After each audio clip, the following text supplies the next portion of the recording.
Continuamos, ¿no?, con la segunda intervención. En este caso, damos la bienvenida al profesor doctor Enrique Santos Marina, de la Universidad Complutense de Madrid. Bienvenido. Y que es doctor en Filología Eslava por la Universidad Complutense, como he dicho, especializándose en literatura medieval eslava oriental. Es profesor titular de Filología Eslava en el Departamento de Filología Alemana y Filología Eslava de la Universidad Complutense, impartiendo distintas asignaturas de cultura rusa y cultura polaca. Además, es IP del Grupo de Investigación Estudios Rusos Complutenses, con el que ha formado parte del proyecto de investigación Aglaya, Estrategias de Innovación en Mitocrítica Cultural, coordinado por el profesor José Manuel Losada. Recientemente ha publicado el libro Las vidas de Constantino Cirilo y Metodio de Tesalónica, las tradiciones oriental y occidental, en 2022, junto con el profesor Juan Antonio Álvarez Pedrosa, y ha colaborado en la monografía Source of Slavic Pre-Christian Religion, editada por el mismo autor. Su ponencia, con la que nos va a deleitar, es el culto a las divinidades de la naturaleza en la religión eslava precristiana. Cuando quiera, profesor. Bueno, muchas gracias. De verdad es para mí un honor también repetir en el 12 Encuentro Internacional de Espacios Míticos de la Universidad Autónoma de Madrid.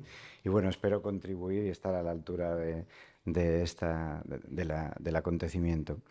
Bueno, pasamos a otro ámbito menos conocido, que es el de los eslavos, los pueblos eslavos, antes de la cristianización. Y entonces, bueno, lo primero que hay que decir es que en la religión eslava precristiana el culto a las divinidades de la naturaleza desempeñó un papel esencial, como vamos a ver. Se encuentra mencionado ya en el primer testimonio de dicha religión entre los eslavos meridionales de los Balcanes, que ha llegado hasta nosotros en esta obra de Procopio de Cesarea, de este historiador bizantino del siglo VI, titulada Historia de la Guerra de los Godos. Procopio menciona, claro, él escribe en griego, menciona a los daimonia y las ninfas de los ríos que eran adorados por los eslavos meridionales y a quienes ofrecían sacrificios, realizando prácticas adivinatorias de dichos sacrificios. Este tipo de entidades son bien conocidas entre griegos y romanos. Evidentemente no forman parte del sistema mitológico en su nivel superior y por ello tuvieron una mayor resistencia a la cristianización. Normalmente perviven en todos los folclores durante siglos, porque su menor entidad quizá les permite sobrevivir dentro del concepto de vulgar superstición, de la religión popular también. En los sermones eslavos orientales de los siglos XIII y XIV son condenados con especial firmeza los ritos relacionados con divinidades naturales que se habrían mantenido en la religión popular después de la cristianización. Por ejemplo, en esta homilía, en este sermón de San Juan Crisóstomo, se lamenta que otros sacrifican al fuego, a las piedras, a los ríos, a las fuentes, a las berigini y a los árboles, no solo antes, en tiempos del paganismo, sino todavía ahora.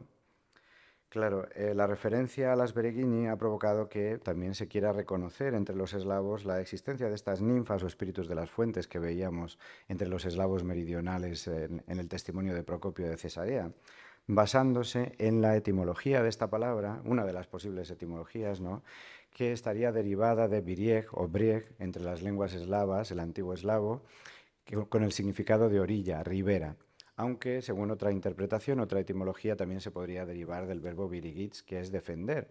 De hecho, aquí la pueden ver en lo alto de una de las dos columnas que están en la plaza de Maidán, en Kiev, en Ucrania, pues la imagen de Virginia, ¿no?, como defensora de la tierra ucraniana, junto enfrente al arcángel San Miguel, en la otra columna, un defensor cristiano y un defensor pagano o precristiano. Por si acaso hay que encomendarse a todos los santos y antes de los santos también, ¿no? Pues bueno, en ese sermón de San Juan Crisóstomo, además, las berigini aparecen mencionadas en relación con otras divinidades, tanto mayores como menores de la naturaleza. Entre estas últimas se encuentran también las Vili, que serían equivalentes a las berigini y mucho más populares en otros ámbitos eslavos, sobre todo entre los eslavos meridionales de los Balcanes y entre los eslavos occidentales. De ellas se dice que son 30 hermanitas. Aquí en este caso se dice, las Birigini se dice que son 9 hermanitas, las Birigini. Este número, 3 veces 9, que es 27. En otro sermón, también de la misma época, siglos XIII-XIV, que se llama el Sermón de cierto amante de Cristo, está un poco aquí más abajo, se habla de las Bili, también mencionada en ese contexto, con otros dioses, cuya cifra es de 30 hermanitas, se dice, ¿no? Dicen los ignorantes y las consideran diosas y así les depositan ofrendas y les degüellan gallos y luego sigue diciendo, y le rezan al fuego, etc. Pero bueno, este tema del número 3 también como número simbólico, número mágico, en un caso 3 por 10, en el otro 3 por 9, asociado con estas divinidades menores de la naturaleza. También es muy curioso que se repita con estos dos tipos de divinidades muy parecidas. De hecho, parece ser que es casi sinónimo, ¿no? Las Bili, Bereguini serían el mismo estilo, ¿no? Aunque en ese otro texto aparecen las dos mencionadas, en el que hemos dicho primero el sermón de San Juan Crisóstomo, ¿no? Ahí aparecen las dos, las Bereguini, y luego aparecen más abajo, si no me equivoco, las Bili, están ahí también, las Bili, Yamoco, Xalosupiri, etcétera, ¿no? Claro, pues parece ser serían del mismo estilo, de divinidades menores de la naturaleza. Bueno, hemos dicho el número 3, el tema del sacrificio de gallos es muy interesante, ciertamente, ¿no? Que les ofrecían, ¿no? Y aparece además mencionado en varios textos. Aquí también a ellos sacrifican gallos, en el sermón de San Juan Crisóstomo, aparece en este otro el que hemos dicho, de aquí también, sí, en este otro más abajo, de cierto amante de Cristo, ¿no? Les degüellan gallos, ¿no? Y bueno, pues quizá podría tener una correlación, una correspondencia con un rito funerario que se menciona en este caso es los eslavos orientales, los rus, este pueblo que venía de Kiev, ¿no? De Kiev, de lo que ahora es Ucrania, concretamente mencionado por un autor bizantino, León el Diácono, en el siglo X, relatando la historia de la incursión militar, de una expedición militar de este príncipe de Kiev, llamado Sviatoslav, en el año 970 por los Balcanes y llegando pues casi a amenazar Constantinopla también, ¿no? El imperio bizantino. Aquí se dice que los rus, este rito que hicieron, sobre todo con sus muertos, ¿no? En el campo de batalla, lo que hicieron después de incinerarles en las piras funerarias, sobre esas piras funerarias degollaron, hicieron sacrificios humanos también, según el relato de León el Diácono, ¿no? De hombres y mujeres que eran prisioneros, los que habían tomado prisioneros, pero además, como ofrenda a los muertos, dice al final, ahogaron en el río Istro, que ya saben es el río Danubio en griego, ¿no? Ahogaron allí a niños de teta y a gallos, arrojándolos a la corriente del río. O sea que sería bebés, si creemos el testimonio de León el Diácono, y gallos también. Claro, aquí está enmarcado dentro de este rito funerario militar, ¿no?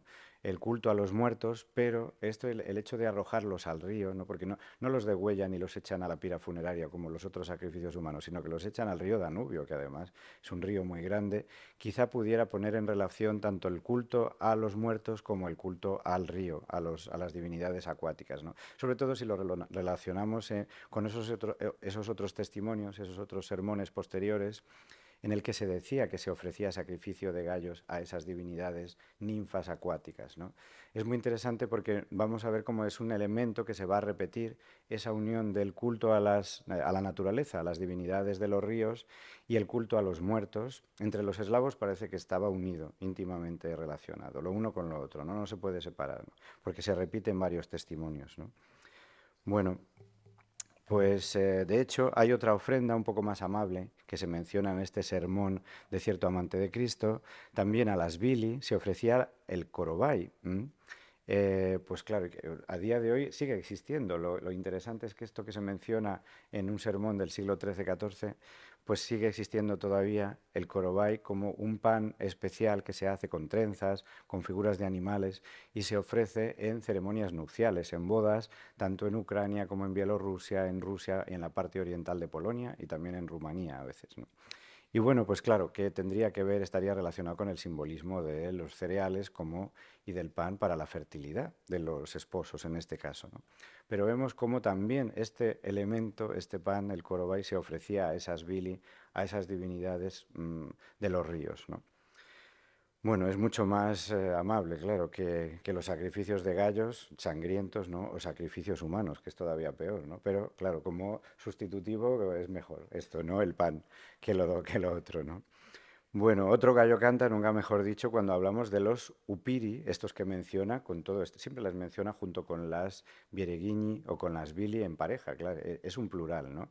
Claro, porque el problema es que solo nos dice el nombre, no nos dice nada más, no nos dice ni las características, ni las funciones, ni qué se hacía a ellos, ni nada de nada. Pero claro, el problema es porque esta palabra, no sé si la han reconocido, es la que luego ha llegado a la cultura popular occidental a través de la literatura, sobre todo de terror, de fantasía, con el nombre de vampiros, porque etimológicamente es la misma palabra. Lo que pasa que con una, en lugar de ompiri, con esa nasal que tenía, luego dio una U entre los eslavos orientales y más adelante se le añadió una semiconsonante, la vau, delante.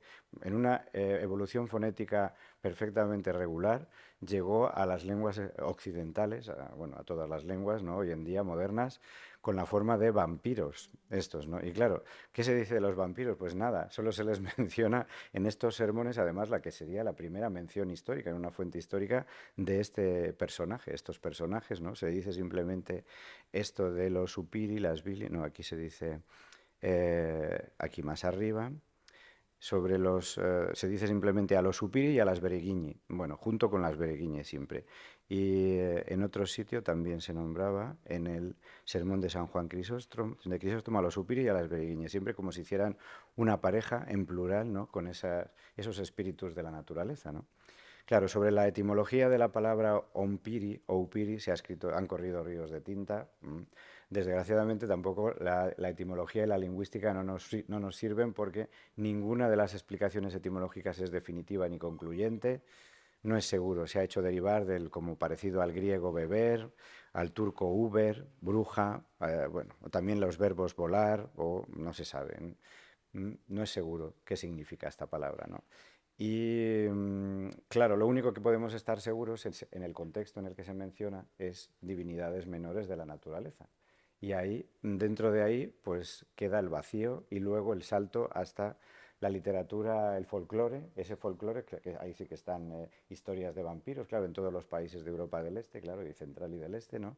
Y bueno, pues sí, lo de beber la sangre y todo esto, ¿no? Pues todo esto que nos ha llegado a través del folclore y luego que recogió, por supuesto, Bram Stoker en la literatura gótica. Claro, eso, en la literatura gótica y otros, entre otros, ¿no? Ya del siglo XIX, pero hay como un salto, hay un vacío, bueno, que podría cubrirse por el folclore, ¿no? Pero lo que es en los textos más antiguos no se dice nada, ni de cómo son, ni de las funciones, ni de que huelen, ni de nada, ni de que beban sangre. Solo mencionado con estos, eso sí, sacrificios sangrientos de gallos. Es lo único que se menciona junto con las bereguini, ¿no? Pero bueno, ahí queda como otras divinidades de la naturaleza, junto a las divinidades femeninas de los bosques, de los ríos, perdón. Bueno, también entre las leyendas del folclore eslavo, entre estas leyendas populares, ¿no? De los eslavos orientales, ucranianos, rusos, bielorrusos, encontramos otro nombre que no aparece en estas fuentes más antiguas, que son las rusalki o rusalcas. Bueno, para entendernos serían una especie de sirenas de agua dulce, ¿no? De espíritus femeninos de las aguas, que además tienen una connotación un poco más negativa, ¿no? O igual de negativa que las sirenas en la mitología griega, claro, pero las sirenas del mar, ¿no? Pues Sí. bueno, estos personajes, lo que sí que se nos dice es que serían los espíritus de doncellas que habrían muerto de forma violenta y prematura, a veces por voluntad propia, que se habrían arrojado ellas a lagos, pantanos, otras veces habrían sido víctimas de violencia machista de algún hombre que las habría matado, ¿no? Antes de tiempo. Y como venganza, pues se vengarían de los hombres pobres incautos que pasaban por allí, acertaban para pasar, de los jóvenes, atrayéndolos hacia sus lagos, hacia sus estanques o pantanos, llamándolos por su nombre, eso sí. Primero les llamarían así como susurrando, se saben el nombre de los que pasaban, ¿no? Y luego atrayéndolos con su belleza, ¿no? Con eso, fascinándolos con la belleza, y cuando se acercaban los agarraban y ale, para el agua, para adentro. Sería como esta venganza de con todos los hombres, cualquiera que pasara por allí, ¿no? En venganza por su propia muerte. Bueno, aquí en este folclore, en estas leyendas, sí que podríamos ver esa explicación, una relación entre la unión del culto a las ninfas, a estos espíritus de las aguas, con el culto a los muertos. Claro, identificándolas con estas doncellas jóvenes, ¿no? Que habrían muerto de muerte prematura violenta o que las habrían matado directamente, ¿no? Como crímenes machistas, ¿no? Bueno, pues este es otro de los vínculos que unen, podría ser, al final, bueno, Rusalki serían equivalentes a las Vili y a las Biereguini, supuestamente, pero no aparecen mencionadas, como digo, en esos sermones más antiguos, sino ya en leyendas ya más tardías de tradición oral, ¿no? Que se han recogido pues, a partir del siglo XIX, ¿no?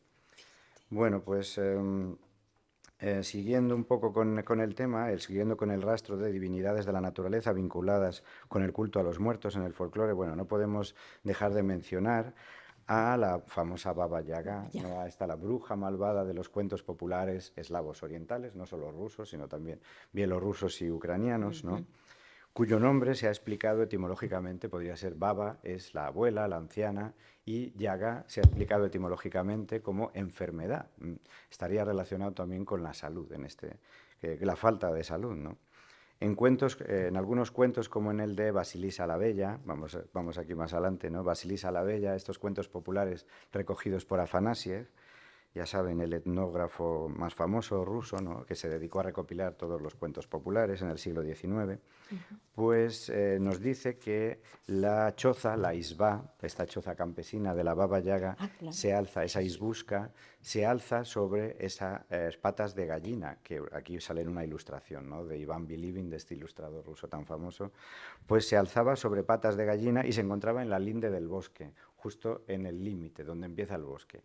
Claro, es un espacio liminar por excelencia, ¿no? Donde empieza el bosque también era un lugar peligroso, donde había animales, bandidos, y donde había también monstruos. Era el lugar donde iban siempre, donde les mandaban a los protagonistas de los cuentos populares a hacer esas tareas sobrehumanas que les encomendaban, ¿no? Ahí tenían que ir y enfrentarse, entre otros, a la entrada con la bruja, con la Baba Yaga, ¿no?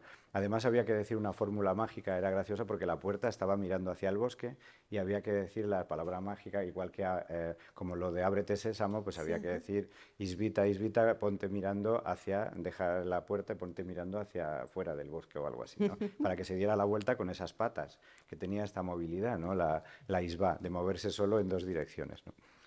Bueno, pues además se nos dice que en otros cuentos protagonizados, en este caso, bueno, por el de Basilisa la Bella sí que se nos dice que estaba rodeada de una cerca hecha por calaveras y huesos humanos, todo muy tétrico, muy siniestro, ¿no? Y muy gótico. Esto también hay una relación evidente con la muerte, en estos huesos humanos, ¿no? Con los muertos. Hay también, bueno, aparte de la propia imagen de la Baba Yaga, la representan, la describen como muy huesuda, ¿no? Estos huesos que también en la propia protagonista, sobre todo aquí se ve en esta ilustración de Iván Bilibin, en los cuentos protagonizados por el Iván, ¿no? O Ivasco en este caso, ¿no? El niño. Hay veces que los protagoniza una niña, que es Basilisa, y otras veces Iván, ¿no? Además, en el tema de los que protagoniza Iván, se nos dice él quiere pasar al otro lado, porque en realidad la isbá de la Baba Yaga es la puerta de entrada a lo que llaman el reino trigésimo, este reino del número 30. Otra vez el 30. Claro, aquí tenemos otra vez el número 30. Nos podemos imaginar que tiene relación con esas 30 hermanitas que eran las Vili, las Bereguini, pues es una posibilidad, ¿no? Con esas ninfas de las aguas, ¿no? Y ese reino trigésimo es como un trasunto del otro mundo. En los cuentos populares rusos, el protagonista tiene que entrar allí para realizar una misión, ¿no? Que puede ser normalmente rescatar a la princesa o encontrar un objeto mágico, ¿no? Claro, pues para poder pasar tiene que comer la comida que le ofrece la Baba Yaga y atizar la estufa, que aquí es de esas típicas estufas que había como las antiguas cocinas de leña, ¿no? Que había Lo que pasa es que estas estufas que había en los campesinos dormían encima de ellas, era como para darse calor. En los campesinos de los eslavos orientales tenían encima la cama, ¿no? Era como un horno, una especie de estufa en la que dormían encima de ella, ¿no? Y también, además, bañarse, era comer, bañarse y la estufa, ¿no? También hay quien ha identificado, sobre todo no yo, sino más bien Vladimir Prop, que es este investigador de los cuentos populares rusos, ¿no? Identifica estos elementos como partes de un ritual relacionado con el culto a los muertos, porque al final todos están relacionados con esas actividades, acciones rituales, ¿no? Pues está el fuego con la estufa, la incineración, está la comida, ¿no? El banquete ritual también que se hacía y que está atestiguado, de hecho, en la crónica más antigua de los eslavos orientales, la crónica primaria, ¿no? De principios del siglo XII, la incineración, y está también el banquete, un banquete ritual que ellos llamaban trisna, ¿no? También el baño de los muertos, ese baño o esa limpieza, que no tenemos tiempo para detenernos, porque hay otras fuentes sobre una fiesta anual que se llamaba el Baño a los Muertos, en el que se ofrecía en la casa de baños, que era fuera de la casa de la isba, había otra donde se bañaba la gente y ahí se les preparaba un baño para los muertos, porque en primavera se pensaba que los muertos venían a visitarlos y necesitaban bañarse para entrar, una especie de purificación, igual que se les limpia para salir de este mundo, necesitaban bañarse para volver a entrar en este. Bueno, hay muchos elementos que relacionan esto con los ritos funerarios, ¿no? También el hecho, por ejemplo, de, bueno, hemos dicho el banquete, el hecho de la comida de los muertos, ¿no? Porque esto aparece en otras mitologías. El que come la comida del reino de los muertos se queda allí. La pobre Perséfone, ¿no? Que antes hemos dicho en la mitología griega. Los granitos Claro, de Granada. con los granitos de la Granada. De Granada, ¿no? Lo que pasa es que comió poco. Claro, y se tuvo que quedar 6 meses. Pues claro, este hecho de para poder pasar, tener que comer la comida que le ofrece la Baba Yaga, también se puede interpretar como una acción necesaria para poder entrar a ese mundo, otro mundo, o mundo de los muertos. Bueno, da mucho de sí, ¿no? En el folclore pueden quedar estos elementos pues ocultos, ¿no? Relacionados con ritos antiguos o con la religión eslava precristiana, ¿no? También el hecho ese de las patas, hay quien lo ha identificado, las patas de gallina de esa casa, con esas, bueno, aquí es una representación artística de este pintor Nikolai Rerik, ¿no? La isba de la muerte, como una urna funeraria que sí que se nos dice que se ubicaban en los caminos entre los eslavos orientales. Antes me he saltado el pasaje. En el mismo pasaje que estaba aquí se dice que después de recoger los huesos los metían en un pequeño recipiente y lo colocaban sobre un poste en los caminos, bueno, sobre un poste, en otro lugar liminar, en esos caminos, ¿no? Claro, lugar de, siempre de paso, ¿no? En los lindes, sí, en los límites. En las lindes y en los cruces de caminos Los también, cruces que de eran caminos sitios son muy peligrosos, ¿no? También, sí. también en el folclore, ¿no? Y en la Sí. mitología, ¿no? Bueno, pues hay distintos como indicios, ¿no? De repente que relacionarían a la Baba Yaga tanto como con las divinidades de la naturaleza, con esas Vili o Viriguiñi, esas número 30, también el estar en el bosque o en la linde del bosque, pero también con el culto a los muertos, parece ser, ¿no? Podría ser, ¿no? Un ser híbrido ambivalente, ¿no? Pero bueno, da mucho de sí, ¿no? Volviendo un poco a los eslavos, siguiendo con los eslavos orientales en este caso, retomando los sermones, también hemos visto cómo aparecían, volviendo a los sermones, hemos visto aparecía una diosa, la única de hecho que se menciona. Esta sería de la primera categoría, ya, no de las divinidades menores, sería esta Mocos, junto también con las Vili, Mocos, también entre otros dioses que aparecen ahí masculinos, también los Supiri, las Virguini y todo esto, ¿no? Siempre la mencionan y es la única que aparece, la única diosa de hecho, que aparece en el único panteón de entre los eslavos orientales que ha llegado hasta nosotros, que es el panteón del príncipe Volodímir de Kiev, tal y como aparece recogido también en la crónica primaria, con motivo de la subida al trono en el año 980 de este príncipe Volodímir en Kiev. Lo que se dice es que nada más subir al trono, él hizo como una reforma del paganismo y instauró sus propios dioses en la colina de Kiev, ahí en lo alto de la colina, en ese santuario, entre los que se mencionan a Mocos, también a esta diosa. Es la única diosa entre todos ellos, ¿no? Pero tampoco, volvemos a lo mismo, no se dice nada de ella, ni cómo era, ni qué funciones tenía. Se le ha identificado por la etimología, porque se ve como la raíz moc con la raíz mokri, que significa húmedo, mojado en todas las lenguas eslavas, es paneslava, ¿no? Esta raíz, pues pudiera estar relacionado con la humedad, la fertilidad de la tierra, la diosa madre de la tierra, ¿no? Pues además hay un epíteto en el folclore, en los cantos épicos eslavos orientales, las bilinas, en las que no se utiliza esta palabra, pero sí se dice mats, sira, simlia, que es la madre tierra húmeda y fértil. Pues bueno, como un epíteto de esa alusiva a la fertilidad de la tierra, que podría corresponderse con esta también epíteto a la diosa madre tierra, Mocos, derivado de Mokri, de húmeda, ¿no? Pero nos basamos en muy poco, solo en un nombre. A partir de aquí, por supuesto, pueden ver en recreaciones modernas del paganismo eslavo, que si buscan en internet van a encontrar miles, con mucha imaginación, eso sí, porque la imaginación al poder y entonces lo que no dan las fuentes lo cubre la imaginación, ¿no? Bueno, no sé qué tiempo tengo todavía. No, tranquilo, vale, vamos porque bien. hemos Sí, ido muy hemos bien ido un poco antes. el anterior Sí, y he querido así bueno, aprovechar así por si se tenía claro, por si que acaso. expandir, porque Sí, por si acaso, porque sí, porque son muy sí, interesantes siempre claro, da bastante, todo lo que nos cuenta. Claro, da bastante de sí. Sí. Claro, pues bueno, entre los eslavos occidentales pasando, pues estos son los orientales, ¿no? Pasando a los occidentales, tenemos también menciones en distintas fuentes, sobre todo en esta de los anales o crónicas del ínclito reino de Polonia, del canónigo Jan Długosz de la Catedral de Cracovia del siglo XV, tenemos mención a... Él describe cómo eran los dioses de los polacos cuando eran paganos, pero claro, él está hablando 5 siglos después, como él reconoce, porque los polacos, igual que los rus, estos de lo que ahora es Ucrania, ¿no?, de la Rus de Kiev, se habían cristianizado en el siglo X, en el año 965, un poco antes que los orientales, ¿no? Bueno, pues él está hablando 5 siglos después. Claro, este testimonio de Jan Długosz además se ha puesto siempre, como por así decir, un poco en duda la veracidad o la historicidad, porque él recurre a esta técnica muy extendida de la interpretatio romana. Él todo el rato está hablando de lo que eran los dioses eslavos polacos precristianos, ¿no?, pero relacionándolos todo el rato con los dioses romanos, porque él escribe en latín además, ¿no? Entonces, claro, todo el rato está diciendo que la Venus la llamaban tal, aquí en este caso menciona Diana y luego más adelante, ¿no?, Diana y Ceres. Como antes habla de estas dos diosas, Dziewana, la verdad es que se parece mucho. El nombre que da en polaco Dziewana recuerda mucho a Diana, pero claro, Dziewa también puede ser una raíz eslava, que sea doncella, virgen. Entonces, claro, aquí jugamos un poco con esta ambigüedad que puede estar influida por el término romano latino, Diana, Dziewana, pues puede ser, pero también está Dziewa, esa raíz de virgen o doncella, porque efectivamente la diosa Diana, como él menciona, de los bosques era virgen, Era ¿no? virgen, claro. Era famosa, ¿no?, por esto. Claro, entonces, primero dice un detalle en esta crónica de cómo todavía, aun después de estar cristianizados, siguieron haciendo, sobre todo los campesinos, siguieron haciendo en algunos pueblos polacos, dice, se representa una farsa en la que se adora a Dziewana y a Marsiana, ¿no?, en forma de un leño largo que se lanza y hunde en pantanos el domingo laetare. Este es el cuarto domingo de Cuaresma, ¿no?, coincidiendo también con la primavera, ¿no?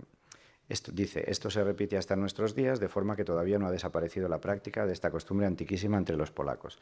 Y bueno, para ubicar quiénes eran estas Dziewana y Marsiana, justo en un párrafo precedente había dicho otro culto que se le rendía, dice, a la estatua de Diana, que era considerada mujer y virgen por la superstición pagana, se le ofrecían guirnaldas de flores por parte de mujeres casadas y muchachas. Claro, aquí tendría este elemento de la fertilidad, de mujeres casadas, de mujeres jóvenes, doncellas, ¿no?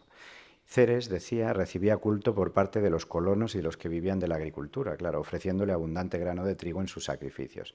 Y luego más adelante sigue diciendo, como resultó que el imperio de los legitas, los lieg, es otra forma de decir a los polacos antiguos, liegi, ¿no?, dice, se había instaurado en una región que contenía inmensas selvas y bosques. En ellos, según había sido transmitido por los antepasados, habitaba Diana, y de ellos había adquirido su poder. A Ceres se la imaginaba como madre y diosa de los cereales, de cuya siembra la región estaba necesitada. Diana, llamada Dzewana en su lengua, y Ceres, Marsiana, tenían entre ellos un culto y una veneración principal.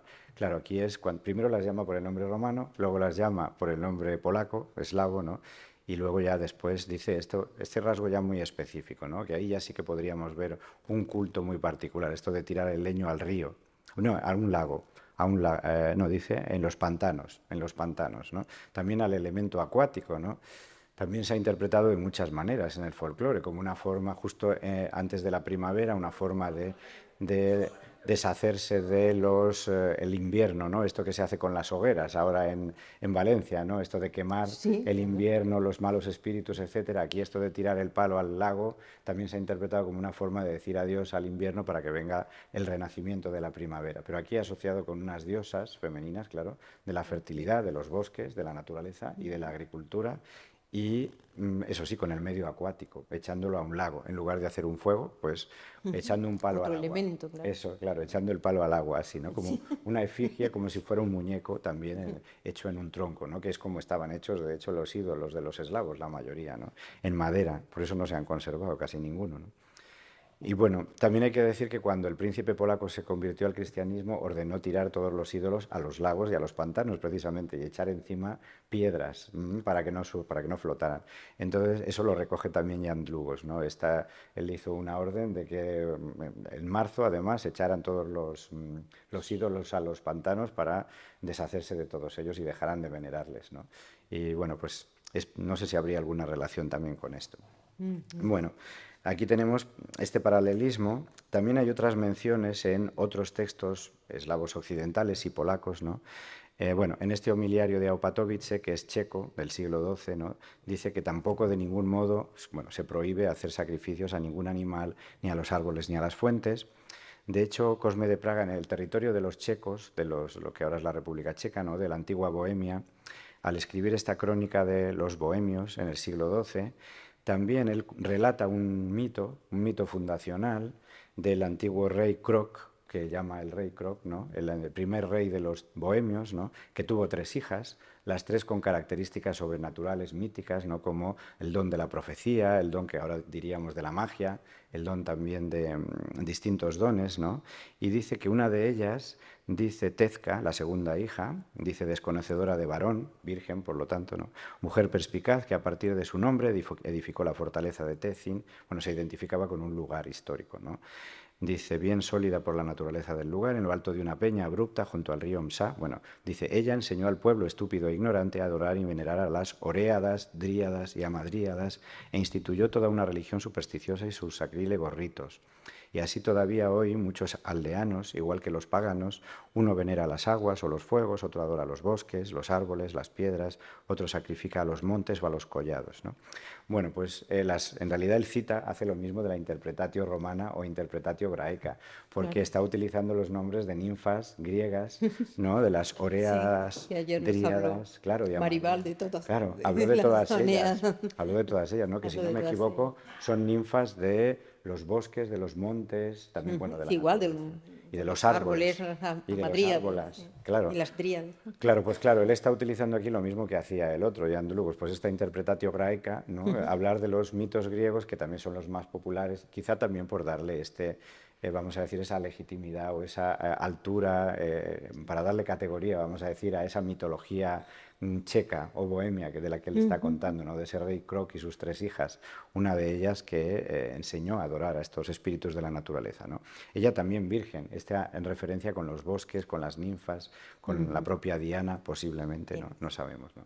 Bueno, pues es interesante este relato, no sabemos hasta qué punto era imaginación también de Cosme de Praga, basándose en la mitología griega, o mezcla todo. Hay una mezcla de lo clásico y de lo eslavo todo junto ahí, ¿no? Que es lo más posible, para contarlo, ¿no? Claro, pues bueno, pues con otros textos, el mismo Cosme de Praga es muy interesante aquí ya, porque sí que habla de un rito concreto que se tenía lugar en Pentecostés, ya saben, 50 días después de la Pascua, ¿no? Dependiendo, pero en primavera, sobre todo esto, ¿no? Entonces dice, el tercer o cuarto día después de Pentecostés en concreto, después de ofrecer libaciones sobre las fuentes, sacrificaban víctimas y las inmolaban a los demonios. Igualmente las sepulturas que hacían en los bosques y los campos y los cultos que siguiendo la costumbre pagana hacían en los cruces de caminos para apaciguar los espíritus de los muertos, así como los juegos profanos que, excitando sus vacíos manes en un delirio báquico, realizaban en honor de sus muertos vestidos de fantasmas. Claro, aquí nos está diciendo de unos ritos de realizar ofrendas a las fuentes, también dice sacrificar víctimas, inmolar demonios, dice que todavía aún, esto los aldeanos, aún semipaganos, todavía seguían realizando en la Praga, en Bohemia del siglo XII.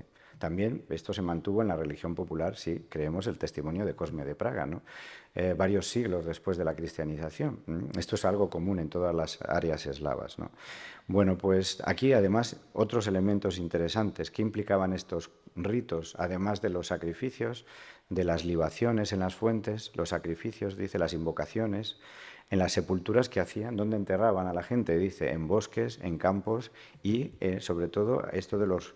Bueno, apaciguar los espíritus de los muertos en los cruces de caminos. Volvemos a ese otro espacio liminar de los caminos o los cruces de caminos que veíamos también entre los eslavos, bueno, no muchas veces, entre los eslavos orientales, ¿no?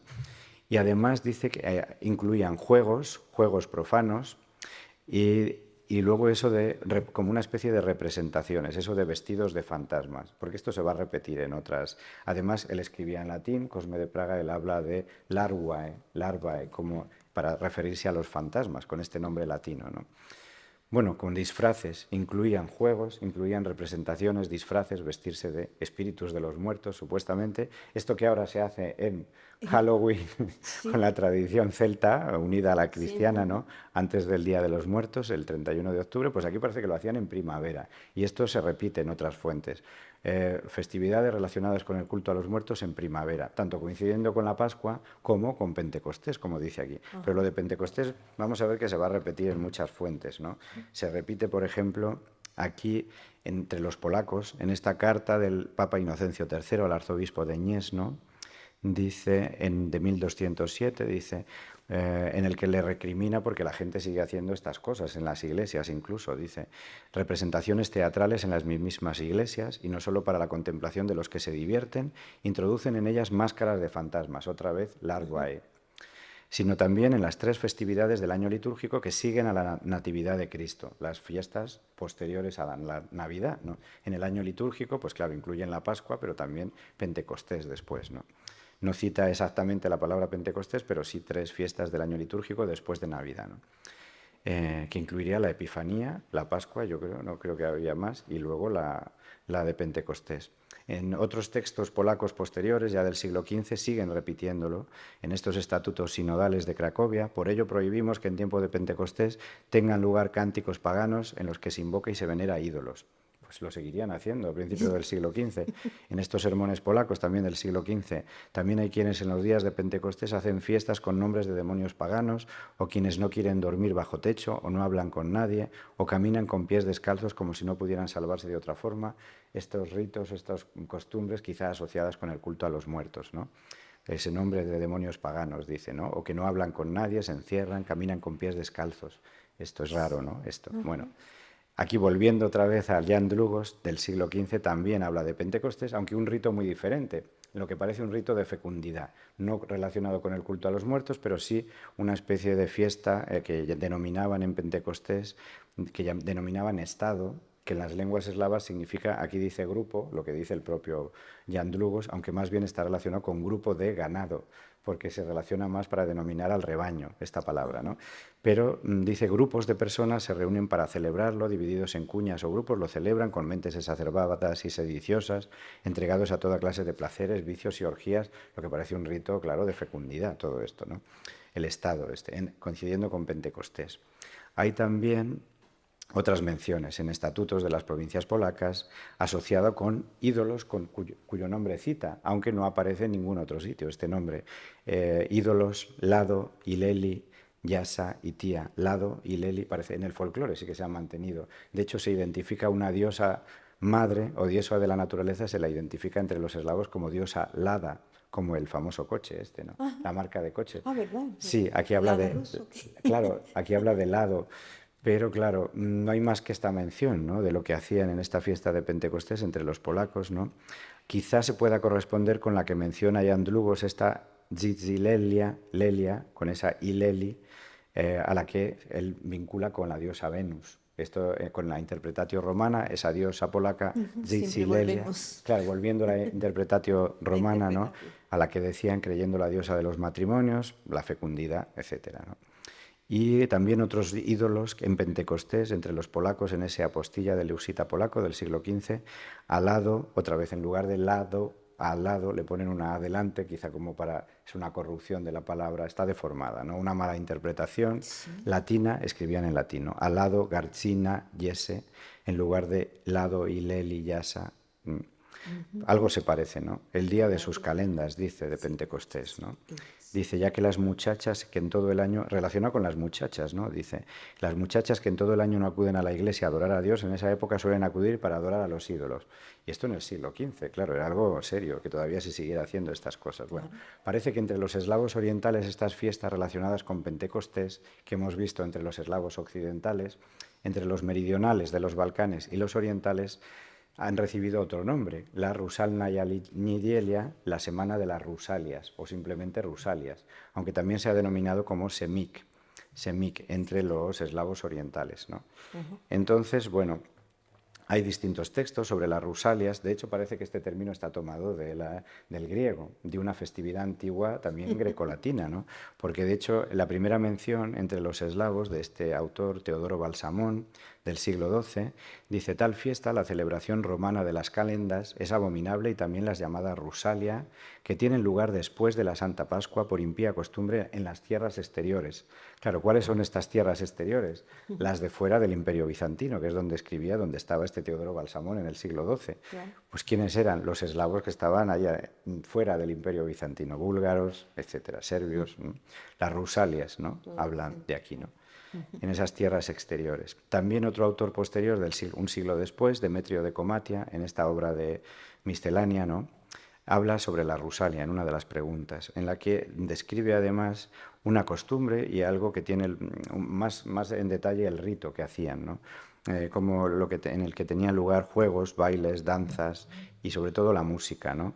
Dice una vieja costumbre, diciéndole esto, hablando de Bulgaria, porque él era arzobispo de Bulgaria, que se me había olvidado decirlo. Era un arzobispo griego, pertenecía como provincia al Imperio Bizantino en este momento, y también provincia eclesiástica, ¿no?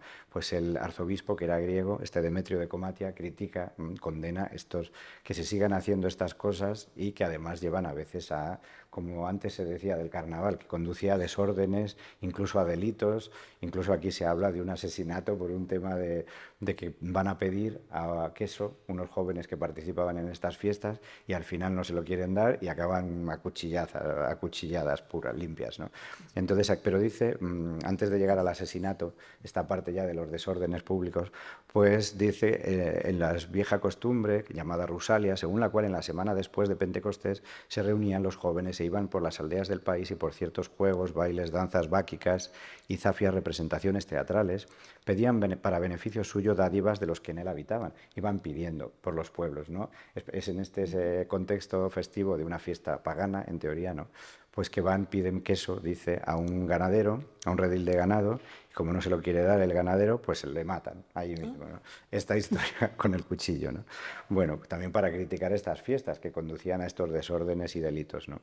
También se mencionan las rusalias entre los eslavos orientales en esa crónica primaria, la más antigua, que sería del principios del siglo XII. Dice, con ese nombre, rusalias, dice, en el año 1068. Pero el diablo nos tienta con estas cosas y de otras maneras, apartándonos de Dios, con todas las tentaciones, con trompetas y con juglares y con guslis, que eran un instrumento de cuerda de los eslavos orientales, ¿no?, y con rusalias. Dice, pues vemos los juegos montados y mucha gente en ellos, tanto que empiezan a apretarse unos contra otros viendo cosas que han sido ideadas por el demonio. Claro, lo condena como parte del demonio. Aparece también en otros textos, sermones, del siglo XII, mandamientos de los santos padres a los hijos e hijas que confiesan. Dice, no es lícito participar en la coliada ni jugar en las rusalias. La coliada es de Navidad. De hecho, coliada viene de calenda. Es un préstamo romano, sí, de la palabra calenda, pero asociado con fiestas de la Navidad, del solsticio de invierno al final, ¿no? Sí. Y vinculadas con el 1 de enero, el comienzo del año, todo esto, ¿no? Pero también menciona las rusalias ahí, en el mismo punto, ¿no? Bueno, hay un sermón dedicado explícitamente a las rusalias de San Nifonte. Era parte de la vida de San Nifonte de Paflagonia, de repente, que se evolucionó en un texto independiente como el sermón sobre las rusalias, ¿no?, de los siglos XIV-XV, ¿no? También se dice de flautistas, de música, de bailes, ¿no?, de juglares que participaban en esto, y al final dice: y así hablando rogaba que ellos abandonaran todo esto, festejos diabólicos por engaño del diablo, porque después dan al demonio astuto sus posesiones, que son las rusalias y otras cosas, a los bardos, a los juglares, ¿no? Todo esto instigado por el diablo, ¿no? Cuenta una anécdota, ¿no?, en la que participó un flautista, y luego la moneda que le dan pues va al diablo directamente, al infierno, ¿no? Es como si fuera una imagen del diablo, este flautista, este músico, que es como un juglar, que iba por los pueblos también, ¿no? Bueno, hay muchas fuentes, ¿no? No nos podemos entretener. Esta otra, el relato de Pedro el Indigno sobre el ayuno y sobre la oración, ¿no?, del siglos finales del XII, principios del XIII. tras el advenimiento del Espíritu Santo, es decir, tras las Rusalias, que pasen también el domingo así, glorificando a la Santísima Trinidad hasta el Día de Todos los Santos. Bueno, aquí en esta época ya el término Rusalia ha perdido las connotaciones negativas paganas y simplemente ha pasado a designar el Pentecostés, así de claro, como un sinónimo. Aquí ya sin ninguna connotación pagana ni rito asociado, simplemente en un texto completamente canónico, ¿no?, de fiestas cristianas. Pero aún así, de la misma época, siguen condenando que seguían haciendo estos ritos en las Rusalias, esto de las danzas, canciones diabólicas, flautas, gusli, festejos inadecuados, las Rusalias, ¿no?, en este otro sermón sobre el gran ayuno de Pedro y Felipe del siglo XIII. Bueno, llegando ya al siglo XVI, incluso segunda mitad del siglo XVI, reinado de Iván el Terrible, él organizó este gran concilio que se llamó de los 100 capítulos en el año 1551 junto con el metropolita de Moscú, ¿no?, Macario, para organizar todos los elementos, los ámbitos de la vida, tanto laica como cristiana, a todos los ámbitos, ¿no? Y entre otros, de esas cuestiones, de esas actas del concilio de los 100 capítulos, llamado Stoglav, también se mencionan presuntos restos de fiestas paganas que se seguían realizando en Moscú, o en el Principado de Moscú, claro, en el segunda mitad del siglo XVI, hasta entonces, ¿no? Por ejemplo, habla de esta fiesta relacionada con los muertos del sábado de la Trinidad, que sí que coincidiría con Pentecostés. Dice, por las aldeas y las haciendas se reúnen hombres y mujeres en los cementerios y lloran por las tumbas con gran grito, bueno, con música, haciendo como una especie de plañidero, algo así, ¿no?, pero como una fiesta en el fondo, ¿no? Lloraban pero cantaban a la vez. Esto era con la música, bailaban por las tumbas en los cementerios y todo esto. Pero no lo menciona como Rusalias. Menciona, por ejemplo, esto del primer lunes del ayuno de Pedro, esto ya sería relacionado con el verano, otros ritos que ya sí que son más típicamente de las fuentes, de eso que hemos visto de los ríos. Claro, claro, con San Pedro, claro, en ¿Y este junio. Pedro quién era? San Pedro, es San junio, Padre, que ya más cerca del solsticio Sí. de verano, después del solsticio de verano, ese ayuno previo a la fiesta de San Pedro. De San ¿no? Pedro, claro, Sí, final. ya, claro, pues pleno verano, ya en otra época, ya no Pentecostés, ¿no? Entonces dice, van al bosque y en los manantiales llevan a cabo diversiones demoníacas, en este otro, ¿no? O en la cuestión 24, aquí sí que menciona la Rusalia, pero en el día de San Juan, otra vez en el solsticio de verano. Ya parece que se han desplazado de Pentecostés de la primavera, denomina a estas fiestas relacionadas con el solsticio de verano, que incluyen, esto sí, ir a los ríos, porque dice, cuando llegan a la noche, entonces se retiran al río con grandes gritos, como demonios, y se lavan con agua. Esto asociado con estas festividades del solsticio de verano, que entre los eslavos orientales llevan otro nombre, Iván Kupala, que es Iván, es Juan, ya saben, en ruso o en las lenguas eslavas, y Kupala es como el que se baña, ¿no?, o el del baño, ¿no?, porque implicaba este baño en los ríos como algo también ritual, ¿no?, como de la religión eslava precristiana, o en la religión popular, ¿no? Aquí, por ejemplo, en esta epístola, que es antigua, ¿no?, del siglo XV-XVI, de ese Pánfilo del monasterio de Eleazar de Pskov, condenando todos esos ritos que se hacían en torno a al nacimiento de San Juan, que es coincide con el 24 de junio, ¿no? Ya saben, sí. Y con el solsticio, un poco después del solsticio de verano. Bueno, aquí ya parece que el término Rusalia se ha desplazado a las festividades del solsticio de verano, pero asociado también con el agua. Bueno, aquí he puesto unos cuadros muy bonitos ya del siglo XIX, de Sokolov, Noche de Iván Kupala, y este otro del pintor polaco Siemirecki, ¿no?, Noche de la víspera de Iván Kupala, pues como puede haber todavía hoy en los pueblos de España con hogueras y con río, ¿no? Hay río y hogueras aquí, Sí, ¿no? claro, las hogueras de Claro, San pues Juan. estos ritos de la noche de San Juan, que La también noche de había San entre Juan. los eslavos, ¿no? Pero esto ya serían otros ritos en los que parece que acaban difuminándose o mezclándose con las rusalias famosas, ¿no? Bueno, ya para terminar, no nos podemos extender más, ¿no? Hemos visto cómo tanto en todos los ámbitos eslavos, ¿no?, tanto de los meridionales, orientales, occidentales, hemos dicho que el culto a los espíritus de la naturaleza son muy importantes, pero además aparecen relacionados con el culto a los muertos. Claro, hemos visto a veces con el folclore nos da la pista de por qué. Esto de las historias de doncellas que han muerto de forma violenta, estos muertos antes de tiempo, sin completar su ciclo, y que luego pues se vengan con los hombres, ¿no? Pero además ¿por qué está unido el culto a los muertos con el de la naturaleza? Esto ya daría para otra charla, ¿no? Entre los eslavos, porque al final los muertos, ya se les ponga las cenizas, ¿no? Se les incinere o se les inhume, se les entierre, al final donde van es a la tierra, salvo estos que ponían al lado de los caminos encima de un poste, que quizá precisamente es por no meter al muerto debajo de la tierra, es por ponerle en un sitio, además liminar, en los caminos y sin contacto con la tierra, por el tabú. ¿Por qué? Pues para que quizá los muertos no interfieran en la tierra y en su fertilidad, en su fecundidad. Para sociedades agrarias, como eran los eslavos precristianos, ¿no? Agrícolas y ganaderas, pues claro, la fertilidad de la tierra era esencial para su supervivencia, también la del ganado, ¿no? Pero ellos tenían esta creencia de que los muertos podían interferir en esta fertilidad de la tierra. De hecho, esto ya da para otro tema, ¿no? Si había una mala cosecha, una helada que acababa con la cosecha, o no llovía, una sequía, y había un muerto de estos problemáticos que había muerto en fechas recientes, pues muerte violenta, jóvenes que no han completado o niños que no han completado su ciclo, etcétera, pues se atribuía al muerto precisamente la causa de la infertilidad de la tierra o de mala cosecha, helada, causas climáticas, ¿no?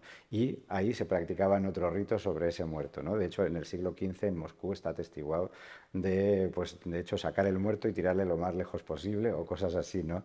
De otros ritos para aplacar supuestamente esta mala muerte, de estos muertos sin descanso, ¿no? Muertos problemáticos, ¿no? Pero esto ya, como digo, ya daría para otro tema y solo para ver cómo entre los eslavos es muy característico esta unión de culto a los muertos, culto a espíritus de la naturaleza, por causas también de la supervivencia de las sociedades agrarias, ¿no? Y bueno, pues termino ya aquí. Muchas gracias por su atención y bueno, muchas gracias.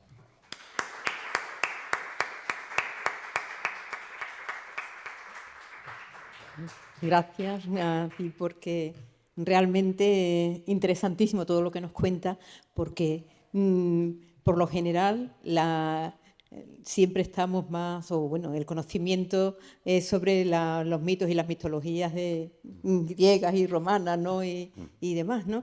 Y es introducir, ¿no? O por lo menos poner un eslabón de algo novedoso, ¿no? Y demás, aunque tengo entendido que, bueno, también por lo que has dicho, ¿no? Que es que no hay fuentes de primera mano, ¿no? Y tampoco existe un panteón, digamos, como el griego, de dioses eslavos, ¿no? Que se pueda decir, vienen de aquí y de allá, ¿no? Sino que es todo un ir buscando, ¿no? Sí. Y un poco también, y que nos ha llegado gracias bueno, a la oralidad, ¿no? Y todo esto. Que precisamente yo conocí hace ya muchísimo tiempo a la Baba Yaga por la obra de Mussorgsky, por esas composiciones, ¿no? Y siempre me llamó la atención, yo decía, ¿por qué eran sobre patas de gallina o no? ¿Por qué Sí. utilizan eso? Claro, pues buena pregunta. De hecho, yo tampoco sé exactamente. Hay muchas teorías, hay muchas teorías. Una de ellas, que no lo he relacionado directamente, pero una posibilidad, igual que el reino trigésimo por las 30 hermanitas de las Bilio Bereguiñi, también se les sacrificaban gallos. Ahí el animal de la gallina, bueno, y el gallo, una posibilidad, ¿no? Otra interpretación ya más puramente filológica, esta ya quizá Sí. más lingüística, es porque en antes hemos visto ese texto de la crónica primaria en la que se decía ese rito funerario de las tribus eslavas orientales, por el que ponían las cenizas y los huesos del muerto, los ponían sobre una columna, en una urna, sobre una columna en los caminos. Sí. Entonces dice lo de la columna, esa columna que ahí aparece, dice, en un poste en los caminos, tal como aparece descrito en la fuente, en el eslavo eclesiástico, puede tener dos interpretaciones, como que estaba ahumado por él, la misma palabra, bueno, kurenni, puede significar tanto por el humo ahumado, quemado, como derivado de gallina o gallo. Ajá. puede ser una mala interpretación de esas columnas porque que fueran ahumadas por el humo de la pira funeraria. Esto ya es un poco rebuscado, pero es una de las interpretaciones que se ha querido buscar para relacionar esa columna, ese poste de la casa, bueno, de la urna funeraria de los eslavos orientales con la casa de la Baba Yaga, que en el fondo sería como una especie de tumba también y entrada al otro mundo, ¿no? Al inframundo, a ese otro mundo trigésimo, ¿no? De los cuentos populares.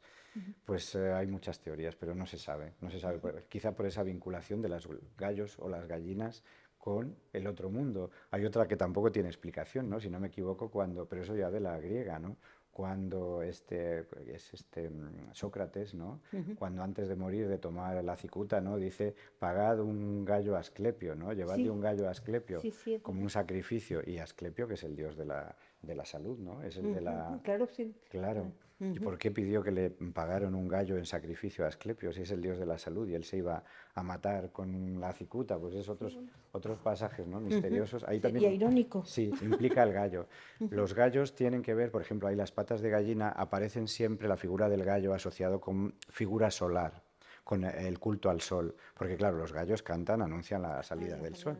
Entonces, en los cuentos populares rusos, también los de vampiros, claro, salen por la noche, estos monstruos, seres de la noche, y al final, cuando canta el gallo, es cuando se escapan, huyen los monstruos, los vampiros o el monstruo que sea, ¿no? Y se esconden porque no pueden ver la luz del sol, esto también, ¿no? Entonces, el gallo, esta identificación con el astro solar, y el espantar, ahuyentar a los monstruos de la noche, a los vampiros, ¿no? En los cuentos populares es otra posibilidad, ¿no? ¿Por qué sacrifican gallos, matan gallos a estas divinidades? No lo sé. Quizá porque el gallo es como el enemigo suyo.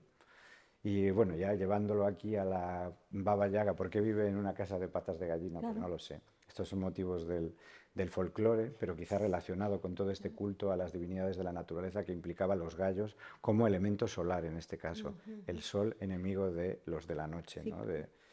Es otra posibilidad. Pero, claro, sí, y al carecer de esos textos primarios, claro, pues tampoco se puede llegar a una deducción. No se puede, ni siquiera quiénes eran los vampiros, ¿no? O qué se les atribuía, qué cualidades, qué acciones, no hay nada, solo el nombre y ya está, y el contexto, eso sí, con divinidades femeninas de la naturaleza, ¿no? Sí. Es el problema, y que son fuentes indirectas, muchas de ellas tardías, algunas contemporáneas, pero otras tardías al fenómeno que están relatando, y además desde otras religiones abiertamente contrarias a la religión eslava precristiana, el cristianismo, pero también de viajeros árabes que describen también ritos funerarios. Es verdad por que, sí, del Islam. que hay que tener en cuenta. Claro, monoteístas. Ese claro. movimiento, ¿no? Sí. Bueno, quizás es que a mí el Baba Yaga me ha impresionado bastante, bueno, y además, o quizás es porque yo la conocía más, porque también es un personaje que es muy utilizado, que se ha utilizado en Occidente, pero en películas, en novelas, en juegos. Juegos ahora modernos. Juegos muchísimo, ¿no? Y a mí bueno. Claro, bueno, Vladimir Prop hay que decir que hacía una interpretación antropológica de esto de los cuentos populares, diciendo que quizás sería en el trasunto de una especie de rito relacionado con el paso a la edad adulta, ¿no? Este rito de paso, ¿no? O rito, el rito de los niños a la edad adulta, por las que a los niños y a las niñas se les mandaba al bosque a realizar alguna tarea, y ahí quedaría como ese registro en el folclore, ese relato siempre les mandan a los pobres a Basilisa, a Iván, a enfrentarse con el monstruo, con la bruja, ¿no? A hacer una misión y luego tienen que volver. Quizá habría una representación, una especie de representación teatral de alguien que encarnara al monstruo o a la bruja, y los niños los mandaran solos al bosque para ver si sobrevivían a la experiencia, como una especie de rito de valentía, ¿no? Igual que los espartanos, ¿no? Porque los espartanos también los lanzaban, se tenían que enfrentar con... Sí, otras culturas de África, porque Vladimir Prop, en las raíces históricas del cuento popular, en esa obra, lo relaciona con otras culturas. Claro, y los indios americanos también. Y de África y de Oceanía. Navajo, Chiricahua, o algo de eso, que es así que se conoce poco. Sí, que parece un continuo en las culturas humanas, ¿no? Sí. Pues este rito de paso, de valentía, para entrar en la edad adulta y en la comunidad, ¿no? Ser aceptado, ¿no? Pues es la interpretación más antropológica de Vladimir Prop que hace ahí, ¿no? Pero claro, ahí ya la Baba Yaga y sus patas de gallina tampoco le da esa explicación segura, ¿no? Bueno, ¿tenéis alguna pregunta? Sí. Un momento que te dan el micrófono. Sí. No solo saber si este cristianismo que se lleva a los eslavos toma algo de los cultos paganos o no? ¿O simplemente los cultos paganos desaparecen por completo? Gracias.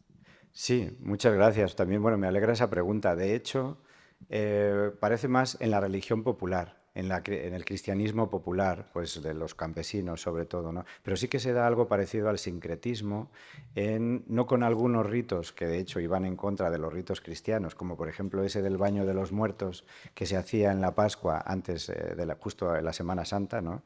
En el que se hacían unas ofrendas de alimentos a los muertos que, claro, los muertos no comían, lo comían los vivos, pero que incluían leche, huevos, carne, mantequilla, y claro, en pleno ayuno de la Cuaresma, que además los ortodoxos son muy rigurosos, pues esto iba en contra y era condenado por todos los sermones, ¿no? Pero sí que parece en el culto a los santos, parece que los santos cristianos asumieron funciones que pudieron haber tenido antes dioses precristianos. Pues es muy claro, esto ha pasado también en otros países, ¿no? Pues se les pide a un santo o se les atribuye unas funciones. Por ejemplo, hay San Elías, el profeta Elías, por su propia característica, su relato en el Antiguo Testamento, se le asignan funciones del dios del rayo, del dios del cielo, del rayo, de los elementos atmosféricos, ¿no? Y también asociado con la tormenta, porque a él fue arrebatado en este carro de fuego al cielo, y es ese fuego del cielo que es el rayo, ¿no? Pero además en la historia de Elías también hay, a través de él, Yahvé castiga a los sacerdotes cananeos, ¿no? Con una sequía, de repente, con fenómenos naturales o con una columna de fuego que llueve del cielo, ¿no? Pues este elemento que está en la historia del profeta Elías, que sube al cielo en un carro de fuego, ¿no? Pues asume entre los eslavos, por ejemplo, estas funciones que había tenido el dios de la lluvia, como dios meteorológico, también asociado con en cuentos, en leyendas populares, con la agricultura. Claro. Hay una leyenda que presenta como rivales a San Nicolás y a San Elías, precisamente por el favor de unos feligreses, y la venganza de San Elías es asolar con una tormenta el campo de trigo, porque tenía más veneración por San Nicolás. Entonces hay quien ha querido ver, estos estudiosos, un mito antiguo, cosmogónico, incluso entre dios del cielo, dios más de la tierra, incluso del inframundo, relacionado con el ganado, que entre los eslavos el dios del ganado y del inframundo era el mismo, ¿no? El dios de los muertos era Veles, y le han visto cómo esas funciones habrían pasado a San Nicolás, curiosamente, luego de los regalos de Navidad, ¿no? Sí. Porque ahí se enfrentan los dos, que es en tono también un poco humorístico, por el favor de los fieles, ¿no? Pero bueno, efectivamente parece ser que en la religión popular, en el mundo campesino, parece que sí se habría dado este sincretismo religioso. A varios santos se les habrían asignado, bueno, por supuesto San Jorge matando al dragón, ¿no? Porque ahí habría un rito cosmogónico, ¿no? Quien ha visto, ¿no? Ese rito cosmogónico de matar al dragón, ¿no? De todo esto, ¿no? De ese dios celeste, ¿no? Pues también, ahí habría también mucho que contar sobre esto, ¿no?